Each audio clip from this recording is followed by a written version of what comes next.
எங்க கருப்புசாமி ஒரு சின்ன குழந்தை மாதிரி தான். அவரோட கோபம், அவரோட சிரிப்பும் ஒரு அக்னி தெய்வ சக்தி மாதிரி.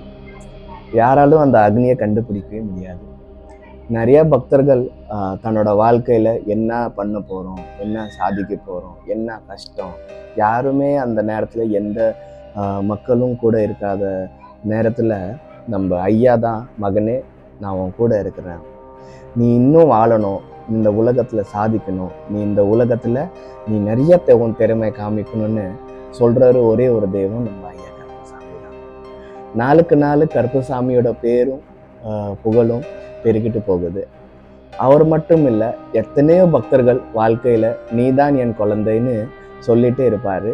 உயிர் விட்டு போகலாம்னு நினைச்ச மனுஷங்களுக்கும் வாழ்க்கை இன்னும் உனக்கு இருக்கு மகனே, நம்பிக்கை கொடுத்தவர் எங்க ஐயா கருப்பசாமி தான் நிறைய பக்தர்களுக்கு. இந்த என் பின்னாடி இருக்கிற அந்த ஐயா பார்க்குற நீங்க அந்த சின்ன குழந்தையோட எங்க கருப்பசாமி இருக்கிறது இல்லையா, அந்த சந்தோஷத்தோட அர்த்தம் என்னன்னா, அந்த சந்தோஷத்தை ஒரு நாள் உங்களுக்கும் உங்க வீட்டுக்கும் எங்க ஐயா கண்டிப்பா கொண்டு வருவாரு.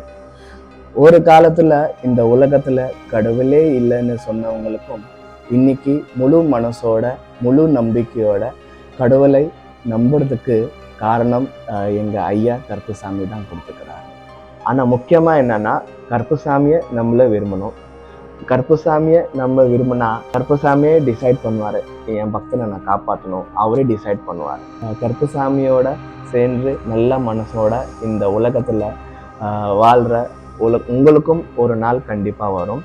அந்த நாள் கருப்பசாமி உங்களை விரும்புவாரு, அவரு அந்த நேரத்துல காப்பாத்துவாரு, காவலா இருப்பாரு. எல்லாத்துக்கும் கஷ்டங்கள் இருக்குதுதான், ஆனா அதுக்காக ஐயாவை விட்டு குட்டுறாதீங்க. ஏன்னா உங்களுக்கு கஷ்டம் இருக்கும்போது எப்பவுமே அந்த ஐயா தான் கூட இருக்கிறாரு. உங்களுக்கும் துக்கம் இருக்கும்போது அந்த ஐயா கூட தான் இருக்கிறாரு. அவரு எல்லாமே உங்களை பார்த்துட்டு இருக்கிறாரு. நீங்களும் ஐயாவை கை விட்டுறாதீங்க. உங்களுக்கு அந்த நாள், அந்த சிரிப்பு, அந்த சந்தோஷம் உங்களுக்கு கூடவே சீக்கிரம் வரும்.